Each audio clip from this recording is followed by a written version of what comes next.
বন্ধুরা আমার, এরপরে আল্লাহ রাব্বুল আলামিন সূরাতুল বাকারার ২৯ নম্বর আয়াতের মধ্যে আল্লাহ তাআলা বলেন, এ বান্দা, আমি আল্লাহ রাব্বুল আলামিন তোমাকে কত মহব্বত করি, কত ভালোবাসি জানো। আল্লাহ বলেন, হুয়াল্লাযী খালাকা লাকুম মা ফিল আরদি জামিআ। আল্লাহ রাব্বুল আলামিন বলেন, এ বান্দা, আমি আল্লাহ রাব্বুল আলামিন আসমান আর জমিনের মধ্যবর্তী যা কিছু বানালাম, আল্লাহ তাআলা বলেন, বান্দারে, যত মাখলুক আমি আল্লাহ তাআলা সৃষ্টি করেছি এই জমিনের ভিতর, সমস্ত মাখলুকগুলোকে আমি আল্লাহ তাআলা তুই বান্দার খেদমতের জন্য সৃষ্টি করেছি। আমার প্রাণের ভাইয়ারা, আল্লাহ রাব্বুল আলামিন বলেন, এই বান্দা, আসমান জমিনের মধ্যবর্তী তুমি যা কিছু দেখো আর না দেখো, বুঝো আর না বুঝো, বান্দা, সমস্ত সৃষ্টি জগৎকে আমি আল্লাহ রাব্বুল আলামিন বান্দা একমাত্র তোমাদের খেদমতের জন্য বানিয়েছি। এ বান্দা, নবীর উম্মতের দল, আল্লাহ রাব্বুল আলামিন ৩০ নম্বর পারা সূরাতুন নাবার ভিতরে বলেন, আলাম নাজআলিল আরদা মিহাদা ওয়াল জিবালা আওতাদা ওয়া খলাকনাকুম আজওয়াজা ওয়া জাআলনা নাওমাকুম সুবাতা ওয়া জাআলনাল লাইলা লিবাসা ওয়া জাআলনান নাহারা মাআশা ওয়া বানাইনা ফাওকাকুম সাবআন শিদাদা। আল্লাহ রাব্বুল আলামিন বলেন, এ বান্দা, আমি আল্লাহ আসমান বানাইলাম তোমার খেদমতের জন্য, জমিন বানাইলাম তোমার খেদমতের জন্য, চন্দ্র বানাইলাম তোমার খেদমতের জন্য, সূর্য বানাইলাম তোমার খেদমতের জন্য। এ বান্দা, রাত বানাইলাম তোমার খেদমতের জন্য, দিন বানাইলাম তোমার খেদমতের জন্য। গোটা আসমান জমিনের ভিতরে হাজার হাজার মাখলুক আমি আল্লাহ সৃষ্টি করলাম, সমস্ত মাখলুকগুলোকে আমি আল্লাহ রাব্বুল আলামিন বান্দা তোমার খেদমতের জন্য সৃষ্টি করেছি। জুড়ে বলেন সুবহানাল্লাহ। আমার প্রাণের ভাইয়ারা, এই পৃথিবীর ভিতরে এমন একটা মাখলুক আপনি পাবেন না যেই মাখলুক আমার আপনার খেদমত করে না। আল্লাহ বলেন, বান্দারে, গোটা সৃষ্টি জগৎকে আমি আল্লাহ তাআলা তোমার খেদমতের জন্য সৃষ্টি করেছি। আমার প্রাণের ভাইয়ারা, আল্লাহ রাব্বুল আলামিন বলেন, এই বান্দা, আসমান থেকে যে বৃষ্টির পানি নাজিল হয়, তুমি তো মনে করেছো এই আসমান থেকে বৃষ্টির পানিটা মনে হয় এমনে এমনে নাজিল করি। আল্লাহ বলেন, না না রে বান্দা, আল্লাহ রাব্বুল আলামিন সূরাতুন নাহল 10 নম্বর আয়াত 14তম পারার 7 নম্বর পৃষ্ঠায় আল্লাহ পাক রব্বুল আলামিন বড় সুন্দর করে জানায়া দেন। আল্লাহ রাব্বুল আলামিন বলেন, হুয়াল্লাযী আনজালা মিনাস সামাই মাআন লাকুম মিনহু শারাব ওয়া মিনহু শাজারুন ফীহি তুসিমুন। আল্লাহ রাব্বুল আলামিন বলেন, বান্দা, আসমান থেকে আমি আল্লাহ তাআলা যে বৃষ্টির পানি নাজিল করি, এমনি এমনি নাজিল করি না। আমি আল্লাহ এই বৃষ্টির পানিটাকে তোমার খেদমতের জন্য নাজিল করি।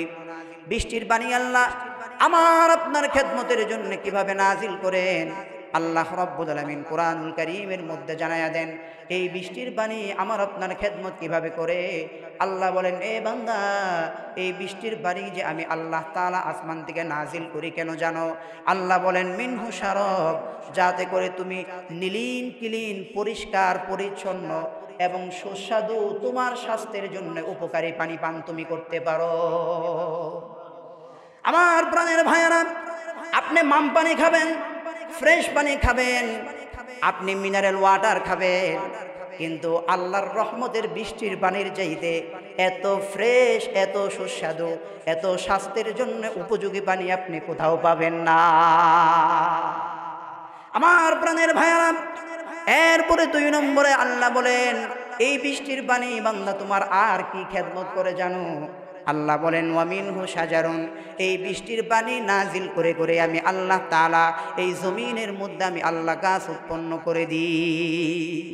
আল্লাহ রাব্বুল আলামিন বলেন, এ বান্দা, এই গাছ থেকে তুমি ছায়া গ্রহণ করো, এই গাছ দিয়ে তুমি কাঠ সংগ্রহ করো, এই গাছ দিয়ে তুমি চৌকি বানাও, পালং বানাও, খাট বানাও, চেয়ার টেবিল বানাও। আল্লাহ বলেন বান্দারে, আমি আল্লাহ তাআলা যদি আসমান থেকে রহমতের বৃষ্টি নাজিল করে তোমার জন্য গাছ জমিন থেকে উৎপন্ন না করতাম, তাহলে বান্দা গাছের খেদমত তুমি পেতে না। আমার প্রাণের ভাইয়ারা, আল্লাহ রাব্বুল আলামিন বলেন বান্দা 3 নম্বরে এই বৃষ্টির বাণী তোমাদের আরো খেদমত করে। আল্লাহ বলেন মিনহু শাজারুন মিনহু শারাবু ওয়া মিনহু শাজারুন ফীহি তুসিমুন। বৃষ্টির পানি আমার আপনার আর কি খেদমত করেন? আল্লাহ রাব্বুল আলামিন বলেন, এ বান্দা আসমান থেকে আমি আল্লাহ রাব্বুল আলামিন যে বৃষ্টির পানি নাজিল করি, এই বৃষ্টির পানি থেকে জমিন থেকে বন্ধুরা আমার ঘাস উৎপন্ন হয় কি হয় না? আল্লাহ বলেন বান্দারে, এই ঘাস তুমি তোমার চতুষ্পদ জন্তু জানোয়ার গৃহপালিত পশুদেরকে তুমি ভক্ষণ করাও, আর ওই গৃহপালিত পশুগুলো তোমার ওই ঘাসগুলো ভক্ষণ করার পরে ওই গৃহপালিত পশুগুলো তোমাকে পিওর গোশত আর পিওর দুধের ব্যবস্থা করে দেয়। আল্লাহ রাব্বুল আলামিন বলেন, এ বান্দা শুধু কি তাই না, ينبت لكم به الزرع والزيتون والنخيل والأعناب ومن كل الثمرات। আল্লাহ রাব্বুল আলামিন বলেন বান্দারে, আমি আল্লাহ যদি আসমান থেকে বৃষ্টির পানি নাজিল না করতাম রে বান্দা, জমিনের মধ্যে ফল হতো না, ফসল হতো না, ফল ফলাদি হতো না। জমিনের মধ্যে ফল যদি না হতো, ফসল যদি জমিন থেকে না হতো, তাইলে বান্দা এই জমিনের মধ্যে মানুষ দুর্ভিক্ষের মধ্যে পড়ে যেত, মহামারীর মধ্যে পড়ে যেত। আর এই পৃথিবীর মানুষগুলোর মধ্যে দেখা যেত স্বর্ণের দামের চাইতে ফলের দাম আর ফসলের দাম বেড়ে যেত, যার ফলে দেখা যেত পৃথিবীর মানুষ মৃত্যুর মিছিলে শরীক হয়ে যেত। আল্লাহ রাব্বুল আলামিন বলেন বান্দারে, ইউমবিতু লাকুম বিহিজ যারআ ওয়াজ যাইতুন, আমি আল্লাহ বৃষ্টির পানি নাজিল করে তোমার জন্য ফসলের ব্যবস্থা করে দিই।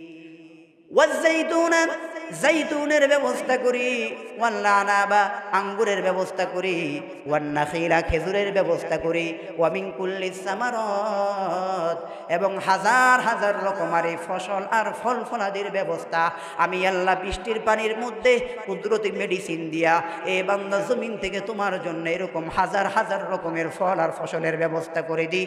মুসলমান চিৎকার করে বলুন না সুবহানাল্লাহ। हकीकत से तो दुनिया बेखबर है, दुनिया की नुमाइश पर नजर है, नमी गोयम के अज दुनिया खुदा बाश बहर कार के बाशी बा खुदा बाश। আমার প্রাণের ভাইরা, যে আয়াত আমি আপনাদের সামনে তেলাওয়াত করেছিলাম, এই আয়াতের মধ্যে আমার মালিক বলেছিল, আমার আপনার রব বলেছিল, বান্দারে গোটা সৃষ্টি জগৎকে আমি আল্লাহ তাআলা তোমার খেদমতের জন্য বানালাম। এই যে বন্ধুরা আমার আল্লাহ যে বললেন আসমান জমিন চন্দ্র সূর্য থেকে শুরু করে গোটা পৃথিবীর সমস্ত মাখলুক তোমার খেদমতের জন্য বানালাম, এর উদাহরণ বন্ধুরা আমার একটা একটা করে আমি আপনাদের সামনে পেশ করলাম রে বাবা। আমার বন্ধুগণ, আসমান থেকে বৃষ্টির পানি নাজিল করেন আমার আপনার খেদমতের জন্য। আমার ভাইয়েরা বন্ধুরা আমার, এরপরে দেখুন এই পৃথিবীর ভিতরে যত ধরনের প্রাণী আছে, যত ধরনের প্রাণী দেখা যায়, সমস্ত প্রাণীগুলোকেও আল্লাহ তাআলা আমার আপনার খেদমতের জন্য বানাইছেন। আমার প্রাণের ভাইয়েরা, আল্লাহ রাব্বুল আলামিন সূরাতুন নহলের আল্লাহ তাআলা 5 নম্বর আয়াতের মধ্যে কত সুন্দর করে জানায়া দিলেন, ওয়াল আনআমা খালাকাহা লাকুম ফিহা দিফউ ওয়া মানাফিউ ওয়া মিনহা তাকুলুন। আল্লাহু আকবার। আমার প্রাণের ভাইয়েরা, আল্লাহ বলেন বান্দারে যত প্রাণী তুমি দেখতে পাও, সকল প্রাণীগুলোকেও আমি আল্লাহ তোমার খেদমতের জন্য বানালাম। বলবেন হুজুর প্রাণী আমার খেদমত কেমনে করে?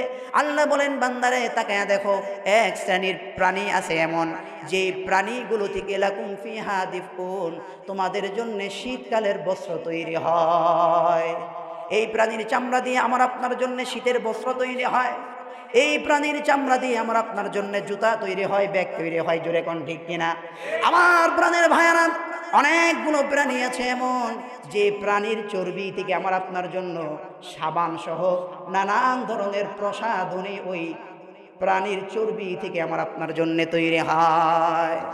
আমার প্রাণের ভাইয়েরা, এই প্রাণীর হাড্ডি থেকে, তার শিং থেকে আমার আপনার জন্যে বন্ধুরা আমার প্লেট তৈরি হয়, চিরুনি তৈরি হয়, এরকম নানান আসবাবপত্র এই প্রাণীর শিং আর হাড্ডি থেকে তৈরি হয়। আমার ভাইয়েরা, আল্লাহ তাআলা বলেন বান্দারে, আবার কিছু প্রাণী আছে এমন যে প্রাণীগুলো তাদের জীবন বিসর্জন দিয়ে, তাদের জীবনকে কুরবান করে বান্দা সে তার দেহের বুকের সমস্ত রক্ত জমিনের সাথে মিশিয়ে দিয়ে বান্দা সে তোমার জন্য সুস্বাদু খাবারে পরিণত হয়ে যায়।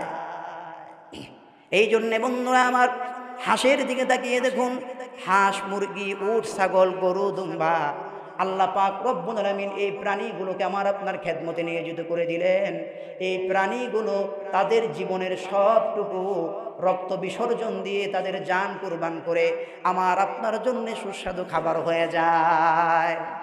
আমার ভাইয়েরা, বন্ধুরা আমার, এরপরে আল্লাহ রব্বুল আলামিন বলেন, ওয়ালাকুম ফিহা জামালুন হিনা তুরিহুনা ওয়া হিনা তাসরাহুন। আল্লাহ রব্বুল আলামিন বলেন, বান্দা আবার তুমি যখন চিড়িয়াখানায় যাও, এই চিড়িয়াখানায় যাওয়ার পর চিড়িয়াখানার মধ্যে নানান ধরনের প্রাণী থাকে। বান্দা তোমার মনটা বিষণ্ণ হয়ে থাকে, মনের মধ্যে অনেক দুঃখ থাকে, কষ্ট থাকে, কিন্তু যখন তুমি চিড়িয়াখানায় গিয়ে যখন আমার প্রাণীগুলোকে যখন তুমি দেখতে পাও, বান্দা অটোমেটিকলি তোমার মনটা আনন্দ আর প্রফুল্লতায় ভরে যায়, ঠিক কিনা? আমার ভাইয়েরা, আল্লাহ তাআলা আরো বলেন, ওয়াতাহমিলু আসকালাকুম ইলা বালাদিন লাম তাকুনু বালিগিহি ইল্লা বিশিক্কিল আনফুস ইন্না রাব্বাকুম লারাউফুর রহিম। আল্লাহ রাব্বুল আলামিন বলেন, বান্দারে আমার কত প্রাণী আছে এমন যে প্রাণীগুলো তোমার বোঝা বহন করে, যে প্রাণীর পিঠে তুমি সওয়ার হও, লাম তাকুনু বালিগিহি ইল্লা বিশিক্কিল আনফুস আসকালাকুম ইলা বালাদ, এই প্রাণীর পিঠে যখন তুমি সওয়ার হও, তখন এই প্রাণীগুলো এক শহর থেকে আরেক শহর, এক দেশ থেকে আরেক দেশে বান্দা তোমাকে নিয়ে যায়। জোরে কোন ঠিক কিনা? আপনি বলবেন, হুজুর কই, এখন তো প্রাণী আমার কোনো কাজে আসে না, আমরা তো গাড়ি দিয়ে চলাচল করি, ট্রেন দিয়ে চলাচল করি, রিক্সা দিয়ে চলাচল করি, অটো দিয়ে চলাচল করি, ঠিক কিনা? আমার আল্লাহ বলেন, বান্দারে, এ বান্দা, কয় বছর হলো ইঞ্জিনের আবিষ্কার, কয় বছর হলো পেট্রোলের আবিষ্কার, কয় বছর হলো? যুগ যুগ ধরে এই পৃথিবীর মানুষগুলো এক দেশ থেকে আরেক দেশে, এক রাষ্ট্র থেকে আরেক রাষ্ট্র, বন্ধুরা আমার, এক শহর থেকে আরেক শহর, উটের উপর বোঝাই করে, উটের উপর সওয়ার হয়ে, ঘোড়ার উপর সওয়ার হয়ে বন্ধুরা আমার এক দেশ থেকে আরেক দেশে তারা ঘুরে বেড়াতো। তখন ট্রেন ছিল না বন্ধুরা আমার, গাড়ি ছিল না, অটো ছিল না, রিক্সা ছিল না। যুগ যুগ ধরে এই পৃথিবীর মানুষগুলো এই ঘোড়াই ছিল তাদের জন্য প্যারাডো, এই ঘোড়াই ছিল তাদের জন্য করল্লা। এই সকল প্যারাডোকে তারা, এই সকল ঘোড়া উটকে উসিলা করেই তারা এক দেশ থেকে আরেক দেশে যেত। তার মানে বুঝতে পারলাম, আল্লাহ যে বললেন, বান্দা গোটা সৃষ্টি জগৎকে আমি আল্লাহ তোমাদের খেদমতের জন্য বানালাম। এজন্যে এটার উদাহরণ দিচ্ছিলাম যে এই পৃথিবীতে এমন একটা মাখলুক আপনি পাবেন না যে মাখলুক আমার আপনার খেদমত করে না। এখন বলবেন, হুজুর যদি সমস্ত প্রাণী আমার আপনার খেদমত করে, সাপ কি খেদমত করে, বাঘে কি খেদমত করে, এগুলো তো আমার জীবনের জন্য খতরনাক। জোরে কোন প্রশ্ন আসে কিনা? আমার ভাইরা, আল্লাহ রাব্বুল আলামিন বলেন, না না রে বান্দা, এই বিষধর প্রাণীগুলোকেও আমি আল্লাহ রাব্বুল আলামিন তোমার খেদমতের জন্য বানিয়েছি। সুবহানাল্লাহ। আমার প্রাণের ভাইরা, এমন অনেক রোগ আছে, এমন অনেক অসুখ আছে যেই রোগের ভ্যাকসিন তৈরি হয় সাপের বিষ থেকে। জোরে কোন ঠিক কিনা? আমার প্রাণের ভাইরা, আল্লাহ রাব্বুল আলামিন সূরাতুন নাহলের 68 নম্বর আয়াতের মধ্যে একটা বিষধর প্রাণীর খেদমতের বিষয় আল্লাহ তাআলা পরিষ্কারভাবে জানায়া দেন। আল্লাহ বলেন, ইয়াখরুজু মিন বুতুনিহা শারাবুন মুখতালিফুন আলওয়ানুহু ফীহি শিফাউন লিন্নাস। আল্লাহ রাব্বুল আলামিন বলেন, বান্দা মৌমাছির দিকে তাকিয়ে দেখো।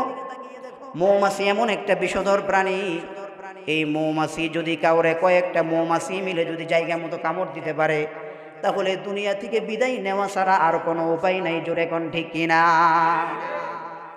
কিন্তু আল্লাহ রাব্বুল আলামিন বলেন, বান্দারে এই বিষধর মৌমাছিটাকে আমি আল্লাহ তোমার খেদমতে নিয়োজিত করে দিলাম।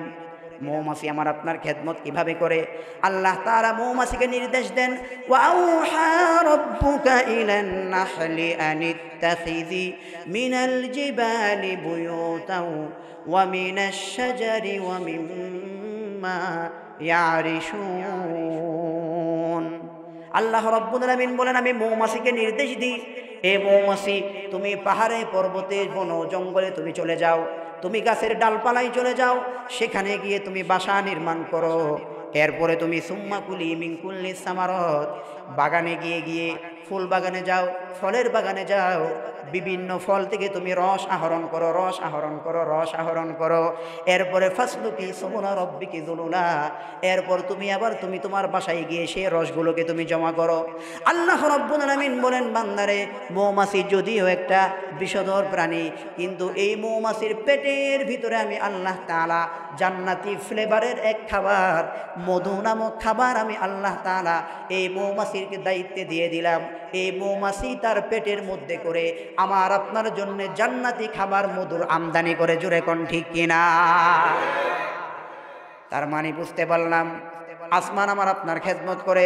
আসমান কেমনে খেদমত করে? আল্লাহ বলেন, ওয়াসসামা বানাইনাহা বিআইদিন ওয়া ইন্না লামুসিউন। আল্লাহ বলেন, বান্দারে আসমানটাকে তোমার জন্য ছাদ বানায়া দিলাম। বন্ধুরা আমার, আমি আপনি যখন একটা বিল্ডিং নির্মাণ করব, একটা ছাদ যখন নির্মাণ করি, কতগুলো খুঁটি ব্যবহার করি। একটা সামিয়ানা যখন টাঙাই, কতগুলো খুঁটি, কতগুলো বাঁশ ব্যবহার করি। আল্লাহ বলেন, বান্দা তোমার খেদমতের জন্য, তোমার যাতে চলাফেরা করতে অসুবিধা না হয়, আমি আল্লাহ বিশাল বড় আসমান বানালাম, একটা খুঁটিও ব্যবহার করি নাই। সুবহানাল্লাহ। আমার ভাইরা, আল্লাহ রাব্বুল আলামিন বলেন, বান্দা জমিনটাকেও আমি আল্লাহ তাআলা তোমার খেদমতের জন্য বানালাম। ওয়াল আরদা মাদাদনাহা ওয়া আলকাইনা ফিহা রাওয়াসিয়া। আল্লাহ তাআলা বলেন, এই জমিন আমি আল্লাহ তোমার জন্য বিছানা হিসেবে বিছায়া দিলাম, যাতে করে এই জমিনের একটা অংশ থেকে তুমি ফল ফলাদি আহরণ করতে পারো, এই জমিনের একটা অংশ থেকে তুমি ফসল খেতে পারো, এই জমিনের একটা অংশে তুমি বসবাস করতে পারো। এই জমিনের একটা অংশকে পানি বানিয়ে দিলাম, যাতে করে সেখান থেকে তুমি মাছ আহরণ করতে পারো। জোরে কোন সুবহানাল্লাহ। আমার প্রাণের ভাইয়েরা, বন্ধুরা আমার, আল্লাহ তাআলা বলেন, বান্দারে এই জমিনের মধ্যে জমিন যেন তোমাদেরকে নিয়ে নড়াচড়া করতে না পারে, এই জন্যে জমিনের পরতে পরতে আমি আল্লাহ কুদরতি পেরেক পাহাড়গুলোকে বসায়া দিলাম। সুবহানাল্লাহ। তার মানে বুঝতে পারলাম, আল্লাহ আসমান বানিয়েছেন আমার আপনার খেদমতের জন্য, জমিন বানিয়েছেন আমার আপনার খেদমতের জন্য, চন্দ্র বানিয়েছেন আমার আপনার খেদমতের জন্য, সূর্য বানিয়েছেন আমার আপনার খেদমতের জন্য। এভাবে যদি একটা একটা করে যদি এক একটা মাখলুক নিয়ে যদি আপনি গবেষণা করেন, অ্যানালাইসিস করেন, কিয়ামত পর্যন্ত যদি আপনি গবেষণা করতে থাকেন, তাহলে দেখবেন আল্লাহর আসমানের নিচে, জমিনের উপরে এমন একটা মাখলুক নাই যেই মাখলুক আমার আপনার খেদমত করে না। আমার প্রাণের ভাইয়েরা, আল্লাহ তাআলা বলেন, ওয়াজআলনান নাহারা মাআশা। আমি আল্লাহ দিনকে তোমার উপার্জনের মাধ্যম বানায়া দিলাম। দিনের বেলা সূর্যের আলো দিলেন, যাতে করে আমি জীবিকা উপার্জন করতে পারি। আবার সারাদিন আমি জীবিকা উপার্জন করে যখন আমি ক্লান্ত হয়ে যাই, পরিশ্রান্ত হয়ে যায়, আল্লাহ বলেন, ওয়াজআলনাল লাইলা লিবাসা। বান্দা তোমার জন্য রাতের ব্যবস্থা করে দিলাম। আল্লাহ বলেন, ওই রাতের বেলা ওয়াজআলনান নাওমা সুবাতা, তোমার চোখের মধ্যে ঘুমের নিয়ামত দিয়ে দিলাম। বান্দা তুমি যখন সারাদিন ক্লান্ত হয়ে রাতের বেলা তুমি ঘুমিয়ে যাও, এক রাতের ঘুমের ভিতরে আমি আল্লাহ তাআলা বান্দা তোমার সারা দিনের ক্লান্ত আমি আল্লাহ দূর করে দিই। নতুন শক্তি, নতুন উদ্যমতা নিয়ে নতুন দিন তুমি শুরু করো। জোরে কোন ঠিক কিনা? قادر قدرت داری بر کمال قادر قدرت داری بر کمال مردرا زندہ کنی و زندہ را بیجا کنی أنت ربي أنت حسبي ذو الجلال ভাইরা আমার বন্ধুরা আমার তার মানে বুঝতে পারলাম বন্ধুরা আমার রাতের বেলা আল্লাহ বলেন দিনের বেলা সূর্য তোমাদেরকে আলো দেয় রাতের বেলা আমি আল্লাহ যদি সূর্যের আলো দিয়ে রাখি তাইলে বান্দা তোমার ঘুম সুন্দর হবে না আল্লাহ বলেন রাতটাকে আমি আল্লাহ তোমার ঘুমের জন্য একদম নীরব নিস্তব্ধ বানিয়ে দিলাম আমার বন্ধুরা রাতের বেলাও তো আমাদের চলাফেরা করতে হয় আল্লাহ বলেন আমি চাঁদকে আল্লাহ তাআলা বলেন আমি চাঁদ বানাইয়া দিলাম এই চাঁদ বান্দা তোমার জন্য ডিম লাইটের কাজ দেয় এইভাবে গোটা সৃষ্টি জগৎকে আল্লাহ তাআলা আমার আপনার খেদমতের জন্য বানিয়েছেন আমার এতক্ষণ আলোচনার মাধ্যমে আলোচনা যদি বুঝে থাকেন আমার প্রাণ গোটা সৃষ্টি জগৎকে আল্লাহ কেন বানিয়েছেন আমার আপনার খেদমতের জন্য এখন প্রশ্ন হলো হুজুর গোটা সৃষ্টি জগৎকে আল্লাহ বানিয়েছেন আমার আপনার খেদমতের জন্য আমাকে আপনাকে কেন বানালেন প্রশ্ন মনে হয় বুঝেন না গোটা সৃষ্টি জগৎ বানিয়েছেন আমার আপনার খেদমতের জন্য আমাকে আপনাকে আল্লাহ কেন বানালেন আমার প্রাণের ভাইয়ারা আল্লাহ রাব্বুল আলামিন 27 নম্বর পারার 2 নম্বর পৃষ্ঠা সূরাতুজ জারিয়াতের 57 নম্বর আয়াত আমার আল্লাহ কত সুন্দর করে জানিয়ে দেন বান্দা তোমারে কেন বানাইলাম জানো আল্লাহ বলেন ওয়ামা খালাকাতুল জিন্না ওয়াল ইনসা ইল্লা লিয়াবুদুন আল্লাহ বলেন বান্দারে গোটা জগৎ বানাইলাম তোমার খেদমতের জন্য আর তোমাকে বানাইছি আমি রব আমার ইবাদতের জন্য দুইটা আয়াতকে আপনি একত্রিত করুন দুইটা আয়াতকে আপনি একত্রিত করুন তাহলে ফলাফল দাঁড়াবে কেমন যেন আল্লাহ তাআলা আমাকে আপনাকে বলতেছেন বান্দারে আমি আল্লাহ রব্বুল আলামিন গোটা সৃষ্টি জগৎ তোমার জন্য বানালাম আর তুমি বান্দাকে আমি রব আমার জন্য বানালাম এর মানে হলো গোটা সৃষ্টি জগৎ তোমার বান্দা তুমি শুধুমাত্র কেবলমাত্র আমার ইয়া ইলাহি তো মেরা মাবুদ হ্যায় या इलाही तू मेरा माशूक है या इलाही मुझसे मुझको दूर कर ताकि देखो मुझ में तुझको एक नज़र আমার ভাইরা বন্ধুরা আমার আমি আপনি যখন জন্মগ্রহণ করি তখন ডান কানের মধ্যে আজান দিয়ে দেওয়া হয় বাম কানের মধ্যে ইকামত দেওয়া হয় কি হয় না বন্ধুরা আমার ডান কানের মধ্যে আজান দেয় বাম কানের মধ্যে ইকামত দেয় বন্ধুরা আমার নামাজটা কোথায় গেল আজান হলে ইকামত হয় ইকামত হলে নামাজ হয় নামাজটা কোথায় গেল বন্ধুরা আমার নামাজটা হলো আমার আপনার জীবনের শেষ নামাজ জানাজার নামাজ আমার আল্লাহ রাব্বুল আলামিন আমার বন্ধু ডান কানে আজান বাম কানে ইকামত দিয়া আল্লাহ তাআলা আমাকে আপনাকে বুঝাইয়া দিলেন নে বান্দা এ বান্দা আজান দেওয়ার পরে ইকামত হইতে সময় লাগে কিন্তু ইকামত হওয়ার পরে নামাজ দাঁড়াইতে আর সময় লাগে না জোরে কোন ঠিক কিনা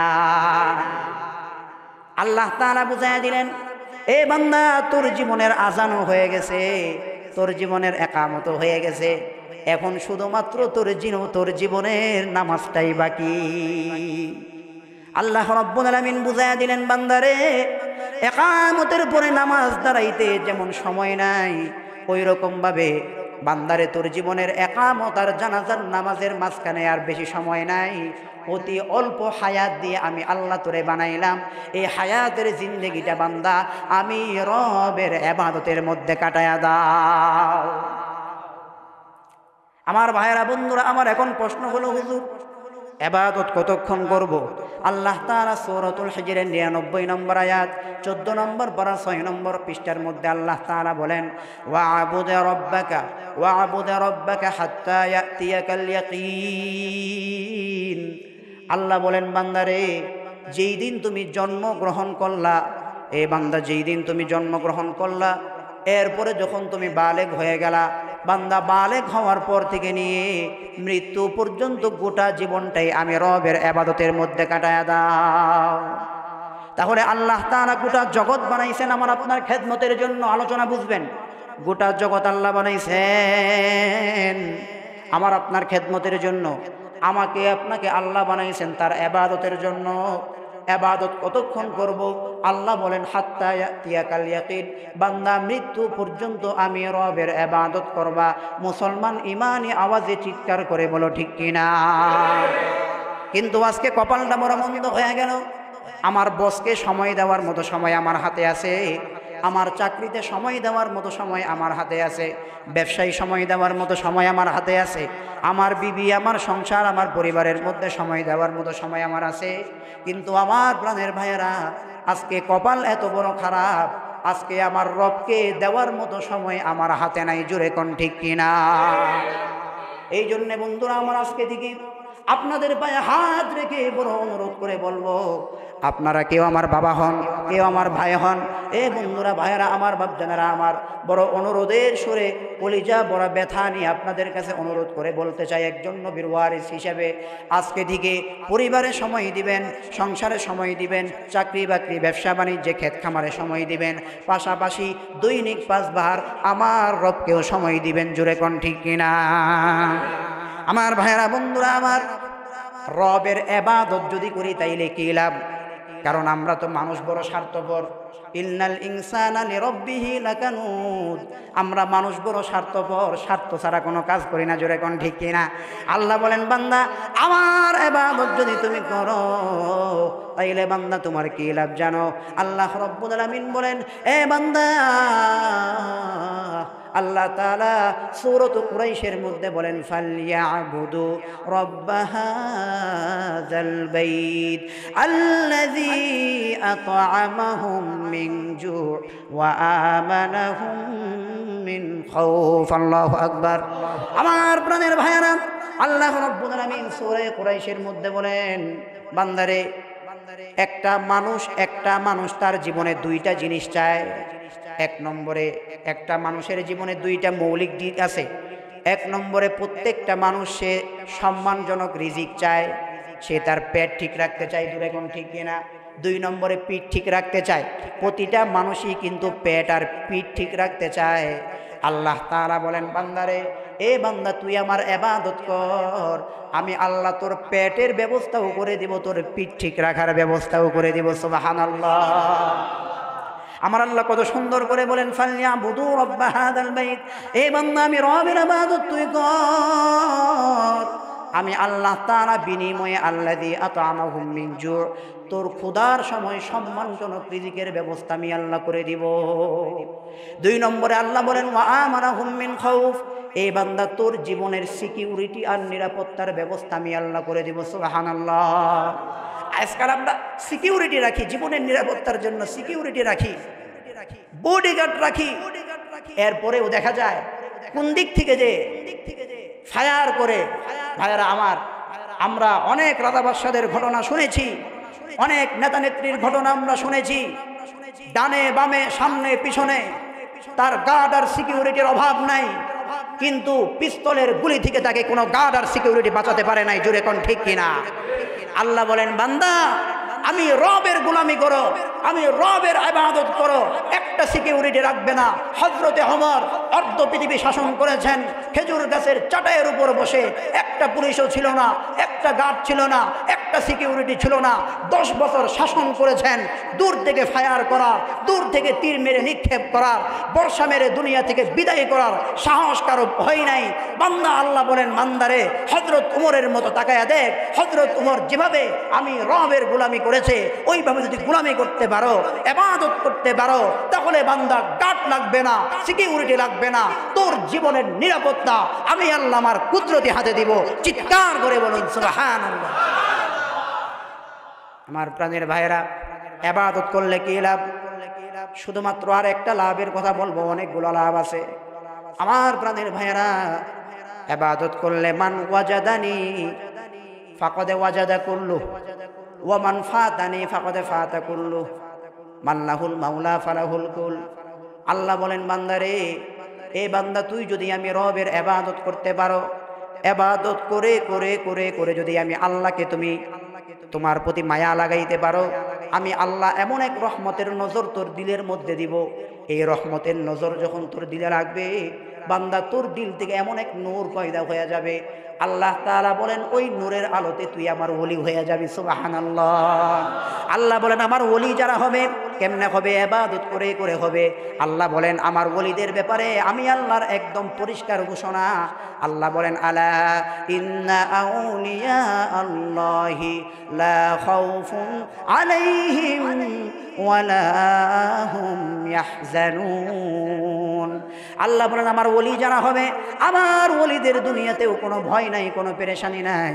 আমার ওলিদের মৃত্যুর পরবর্তী জিন্দেগিতেও কোনো ভয় নাই, কোনো পেরেশানি নাই। আমার ভাইরা বন্ধুরা আমার, আল্লাহর ইবাদত করলে কি লাভ? কোনো বান্দা যদি আল্লাহর ইবাদতের মালা, আল্লাহর গোলামির মালা যদি কোনো বান্দা তার গলায় পড়তে পারে, আল্লাহ বলেন বান্দারে আমি আল্লাহ আমার গোটা সৃষ্টি জগৎকে বান্দা তোর গোলাম বানায়া দিব। সুবহানাল্লাহ। আমি গোলামি করব আল্লাহর। আল্লাহ বলেন আমার গোটা সৃষ্টি জগৎ গোলামি করবে তোর। আমার ভাইরা বন্ধুরা আমার, আমার প্রাণের ভাইরা, আমি যদি আল্লাহর গোলামি করে তাইলে আল্লাহর গোটা সৃষ্টি জগৎ আমার গোলামি করবে। তখন গাছের উপর আমার ক্ষমতা থাকবে, সমুদ্রের মাছের উপরও আমার ক্ষমতা থাকবে, বাতাস আমার কথা শুনবে, আগুন আমার কথা শুনবে, পানি আমার কথা শুনবে। আলা ইন্না আউলিয়া আল্লাহ আকসামা লা আবাররাহ। আমি যদি কোনো কসম খায়া বলি, আল্লাহর নামের কোনো কসম যদি আমি খায়া বলি, বন্ধুরা আমার কসম খাইতে দেরি হবে কিন্তু কসমের বাস্তবায়ন জমিনে ঘটতে দেরি হবে না। কিন্তু ইবাদতই তো করি না। এজন্য আজকে থেকে সবক নেন। আমাদেরকে তো এক ধোঁকার মধ্যে পড়ে আছি যে মরার আগে আল্লাহ তো দয়ার সাগর, মাফ করে দিবেন। জীবনের শেষ বয়সে গিয়ে, এখন তো বয়স মাত্র 23, 25, 20 বছর, এখন তো খাও দাও আনন্দ ফুর্তি করো। জীবনের শেষ বয়সে যখন পৌঁছে যাব, আল্লাহ তো দয়ার সাগর, যত লাগায় বালতি বালতি ভরে ভরে চোখের পানি ফেলাইয়া এক রাতে মাফ করাইয়া কবরে যাব। এই ধোঁকায় পড়ে আছি। এ যুবক, এখন বর্তমান পৃথিবীতে বৃদ্ধরা বেশি মরে না। তুমি গবেষণা চালিয়ে দেখো, তোমার মতো আমার মতো যুবকেরাই প্রতিদিন গড় হিসাব করলে যুবকেরাই বেশি মরে। জোরে কোন ঠিক কিনা? এজন্য বন্ধু ইবাদত আজকে থেকেই করুন। আপনাকে কে বলেছে চাকরি করলে, ব্যবসা করলে, রাজনীতি করলে, আওয়ামী লীগ করলে, বিএনপি করলে, জামাত ইসলাম করলে, রাজনীতি আর রাষ্ট্রনীতির সঙ্গে জড়িত থাকলে আপনাকে কে বলেছে আপনি ইবাদত করতে পারবেন না? আপনার ঘুম ইবাদত হবে, আপনার রাজনীতি ইবাদত হবে, আপনার ব্যবসা ইবাদত হবে, আপনার চাকরি ইবাদত হবে, আপনার বাথরুম করাটাও ইবাদত হবে যদি আমার জীবনের প্রতিটা কাজ নবীর সুন্নাহ মোতাবেক হয়। জোরে কোন ঠিক কিনা? সহজ, ইসলাম সহজ, কেন কঠিন বানালাম? এজন্য আজকে দিকে বন্ধুরা আমার, যদি আমি রবের ইবাদত করি, একটু সময় বেশি নেব, 2-1 মিনিট। আমি যদি রবের গোলামি করি, রব গোটা সৃষ্টি জগৎকে আমার গোলাম বানায় দেবে। আমার প্রাণের ভাইরা যেমন হযরতে ওমরে ফারুকের দিকে তাকান। হযরতে ওমরে ফারুক ইবাদত করে করে আল্লাহ পাক রব্বুল আলামিনের কাছে এমন কাছাকাছি চলে গেছেন, আল্লাহকে এতটা খুশি করছেন। হযরতে ওমরে ফারুক মদিনার মধ্যে নামাজ পড়তেছিলেন, হঠাৎ করে ভূমিকম্প শুরু হয়ে গেল। হযরতে ওমর সালাম ফিরায়া লাঠি দিয়ে মদিনার মাটিতে তিনি একটা মৃদু আঘাত করলেন আর একটা ধমক দিয়ে বললেন, এ মদিনার মাটি, এখনো পর্যন্ত তোমার বুকে হযরত আবু বকর ঘুমিয়ে আছে, তোমার বুকে বিশ্ব নবী রাহমাতাল লিল আলামিন নবী ঘুমায় আছে, এখনো পর্যন্ত তোমার বুকের উপর দিয়া আল্লাহর গোলাম হযরতে ওমর চলাচল করে, তোমার নড়াচড়া করার সাহস কেমনে হয়?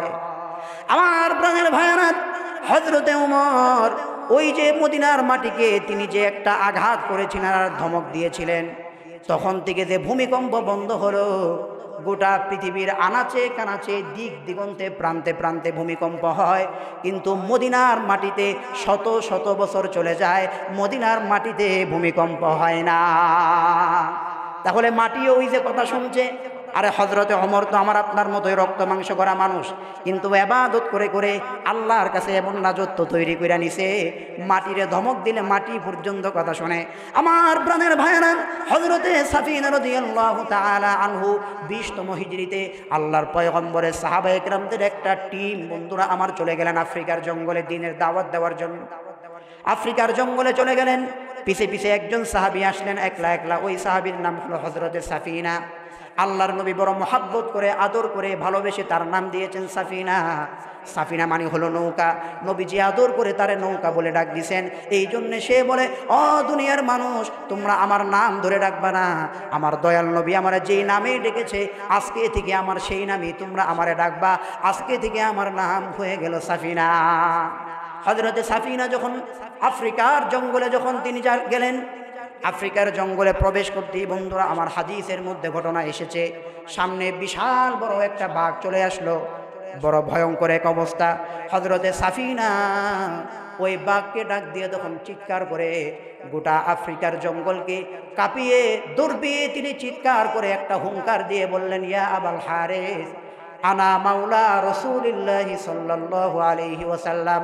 এই জঙ্গলের রাজা বাঘ, শুনে রাখো, তুমি এই জঙ্গলের বাঘ হতে পারো, জঙ্গলের নেতৃত্ব তুমি দিতে পারো।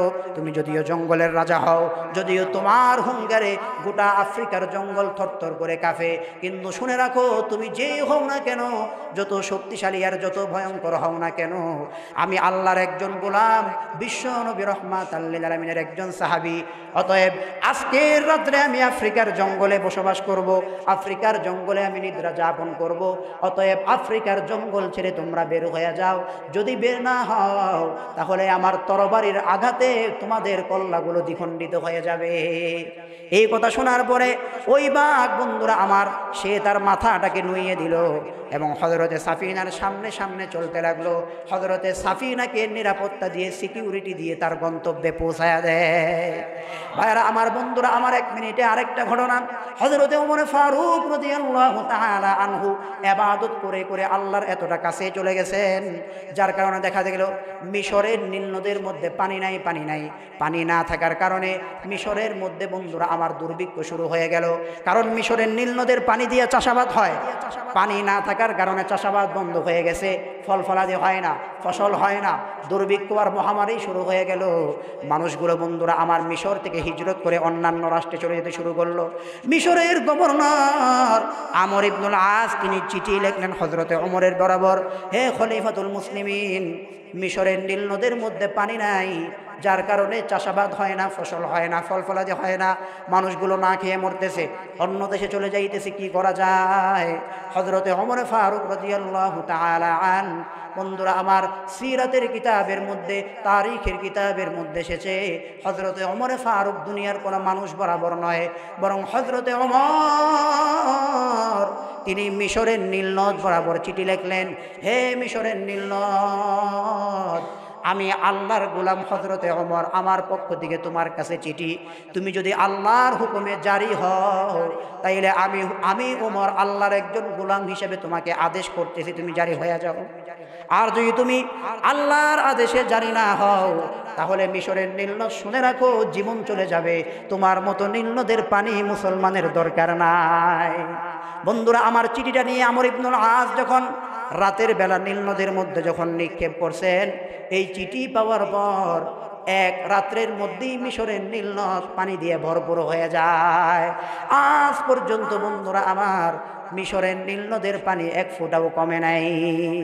আমার ভাইয়েরা, তাহলে দেখেন, একজন সাহাবী, একজন মানুষ যখন আল্লাহ পাকের ইবাদত করা শুরু করে দেয়, আল্লাহ তাআলা তখন গোটা জগৎকে ওই বান্দার গোলাম বানায় দেয়। তাহলে আজকের আলোচনার সারমর্ম হলো, আল্লাহ তাআলা গোটা সৃষ্টি জগৎ বানিয়েছেন আমার আপনার খেদমতের জন্য, আর আমাকে আপনাকে আল্লাহ তাআলা সৃষ্টি করেছেন তার ইবাদতের জন্য। ইবাদত করলে আল্লাহ বেহিসাব রিজিক দান করবেন, জীবনের নিরাপত্তা দান করবেন, আল্লাহ তার ওলি বানায় আনিবেন এবং গোটা পৃথিবীর রাজত্ব আল্লাহ তাআলা আমাকে আপনাকে দান করবেন। আল্লাহ পাক রব্বুল আলামিন দৈনন্দিন জীবনে অন্তত 5 ওয়াক্ত নামাজ জামাতের সাথে আল্লাহর ঘর মসজিদের মধ্যে এসে ইতমিনানে কলব নিয়ে আদায় করার তৌফিক আল্লাহ আমাদেরকে দান করুন। আমি আপনাদের কাছে ক্ষমা চেয়ে নিচ্ছি, আজকে আমি আপনাদেরকে একটু বেশি কষ্ট দিয়েছি, আপনারা আমাকে মাফ করবেন। ওয়া আখিরু দাওয়ানা আনিল হামদুলিল্লাহি রাব্বিল আলামিন।